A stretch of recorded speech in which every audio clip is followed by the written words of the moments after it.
আসসালামু আলাইকুম এভরিওয়ান, আপনারা কেমন আজকে আবার রাতের বেলা রান্না করছি সেটা আপনাদের সাথে শেয়ার করবো। আমার সাথে থাকুন। এই যে এদিকে ডাল চড়ে দিছি, রসুন পেঁয়াজ কাঁচামরিচ দিয়ে ডাল সিদ্ধ চড়ে দিছি, সিদ্ধ করে নামে থুয়ে দিয়ে এর মধ্যে ভাজি তেলানি দিয়ে দিছি। আর যে ফুলকপি নতুন আলু আর সিম দিয়ে ভাজি করিচ্ছি।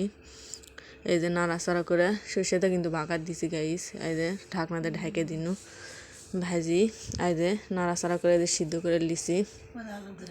ক্যাঙ্কা হচ্ছে আমার রান্নার ভিডিও, আপনাদের সাথে ক্যাঙ্কা লাগে শেয়ার করি, যেভাবে রান্না বান্না করি সেটা আপনাদের সাথে শেয়ার করি। ক্যাঙ্কা হয় আমার রান্না বান্না অবশ্যই কিন্তু কমেন্টে বলে যাবেন, আর লাইক করতে ভুলবেন না। আমরা গ্রামের মানুষ সাদা সিধাভাবে রান্না বান্না করি, সেটা আপনাদের সাথে শেয়ার করি। অবশ্যই লাইক কমেন্ট করে পাশে থাকবেন। আর যে ভাজি হয়ে গেছে, লাল লাল করে ভেজে লিছি, ইনকে করে ভাজি করে খাইয়ে দেখেন সেই মজা হয়।